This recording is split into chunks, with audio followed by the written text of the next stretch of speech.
For all his sons and his daughters won't fill the cities with faces. Iniquities of they father, bloodthirstiest of our nation. Not for living water, waiting to put that work in. Hamashiach give us that order, prepare slaughter. For all his sons and his daughters won't fill the cities with faces. Iniquities of they father, bloodthirstiest of our nation. Not for living water, waiting to put this work in. Hamashiach give us that order. This is the time. She got 2 minutes. You got 2 minutes? What would you say your nationality is, or your ethnic background? African American, right? Do you know the land of Africa and America? Right? No, but do you know the land of Africa, America? How are we African American? Do you know when we started being called African American? The late 80s, Jesse Jackson, right? He wanted us to have a more dignified term other than Negro, colored, right? Boy. Coon, right? Boy. Boy, all of those different things. He wanted something to be more dignified, so we just combined the two continents that we come from, African American. Where in Africa do we come from? I'm sorry, I'm asking you all of these questions because these things are false. What we are to do is teach our people that our history, our identity, and our prominence, right? Our respect and honor goes back to us being the children of Israel. You believe in God? You believe in the Bible? When you read your Bible and it's talking about how Moses led these children of Israel out of Egypt, out of bondage and out of slavery, that's talking about your ancestors, right? How do we know this? Because right after Moses led the Israelites out of Egypt, they had to meet and congregate in this wilderness, in this place outside of Egypt. They had a conversation with God. You know what God said? He says, listen, I've done this for you because I got love for you. I got 2 things for you. You got option A or you got option B. Either you're going to obey me and I'll bless you. That's option A. Option B, you disregard me and I'm going to curse you. You know what we end up doing? We disobeyed God. Let's see what one of those curses was that he said he was going to do to us. This is how we identify who we are today. You got it? Read verse 1, 15, then we go to 16. It's the book of Deuteronomy, chapter 28, verse 1. And it shall come to pass. Speak up. And it shall come to pass, if thou wilt hearken diligently unto the voice of the Lord thy God. If we hearken diligently unto the voice of God, go ahead. To observe and to do all his commandments. To observe and do his commandments. Read. Which I command thee this day. Go ahead. That the Lord thy God will set thee on high above all nations of the earth. If we listen, we be on high above all nations. Would you say black people is on high above all nations right now? Hell no. So from 1 to 14 is all of the different blessings on top of being on high. So let's jump to verse 15. I'm going to show you what the option B was, right? Read. Verse 15. But it shall come to pass, if thou wilt not hearken unto the voice of the Lord thy God, Go ahead. to observe to do all his commandments and his statutes. If we do not observe to do the law, statutes, and commandments, read. Which I command thee this day, Read. that all these curses shall come upon thee and overtake thee. Then the curses was going to come upon us. We weren't going to be on high, we were going to be on the bottom. This is the place where you see black, Hispanic, and Native Indian people, right? Drop that, get to verse 68. Now we're going to show you one of those curses. Give me Isaiah 42. Read. Verse 68. And the Lord shall bring thee into Egypt again. Remember, this is right after we came out of Egypt. So the Lord is telling us, if you disobey me, I'm going to take you into Egypt again. But not the literal Egypt. Not the literal place we just came from. Why do we know that? Go ahead. Keep reading. Again with ships. But this time it's going to be with ships. If you've ever read the story of Moses, they walked out of Egypt. So what ships was even going to bring us back into Egypt, right? How did the so-called African American get to this part of the world? Huh? So how do we get here? How did the so-called African, how do we get from Africa here? On what? On ships. Have you ever known that to happen to anybody else? No. This is something we call prophecy. Prophecy means something that you speak before it happens. This is where we start to get our divinity and validation of actually that there is some guy in the sky controlling all of this stuff. If I can tell you something before it happens, I must have a level of control over what I've created. He's given us this warning. If you don't listen, you're going to go back into this place that was like Egypt. Why? Why do we say it's a place like Egypt and not the literal Egypt? Keep reading. By the way, what? By the way whereof I spake unto thee. Go ahead. thou shalt see it no more again. He had already told us and made a promise to us we weren't going back into the literal land of Egypt. He had already brought us out of that. But what we did not like was the conditions we were in Egypt. He says, if you disobey me, I'm going to take you back into those conditions with ships. You got Revelation 11? Quick. Revelation chapter 11, Verse 8. verse 8. It says, and their dead bodies shall lie in the street of the great city.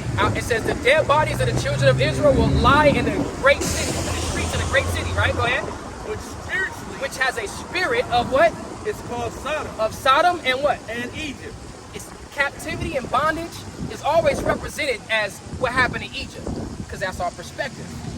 We was in Egypt, we was crying to God, he delivered us out of it, and he just kept reminding us, you remember you didn't like Egypt. If you disobey me, I'm going to take you into Egypt with ships. Not the place that I told you before, you ain't going to see no more. Keep reading. Go back to that in Deuteronomy 28. Deuteronomy 28:68. It's going to be a spiritual Egypt. Read. Thou shalt see it no more again. Go ahead. And there, And in this place, you'd be taken to on ships that was like Egypt. Read. ye shall be sold unto your enemies. There, in this place, you're going to be sold into your enemies for what? For bondmen For bondmen and what else? and bondwomen. Bond women. Did that happen to us? Right?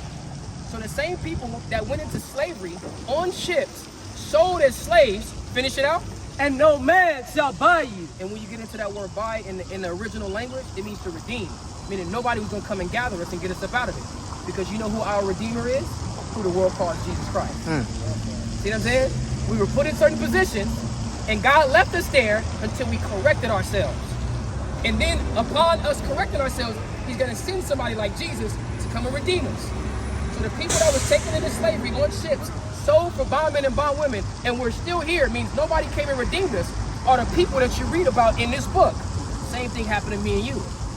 Our ancestors, rather.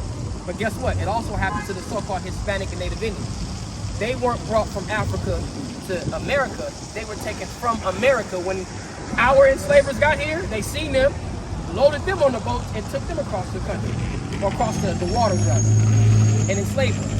So we are here to teach our people. That's just one example out of thousands. You told me I had 2 minutes. I know I ran a little over. You know what I'm saying? But within a quick synopsis, we the people of the book.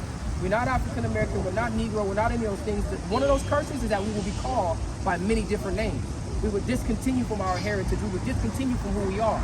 But in the place that we were sent to in slavery, on ships, we will remember ourselves when we considered the curses that we were under. You grew up in a two-parent household, right? How many of your friends grew up the same way? Not many.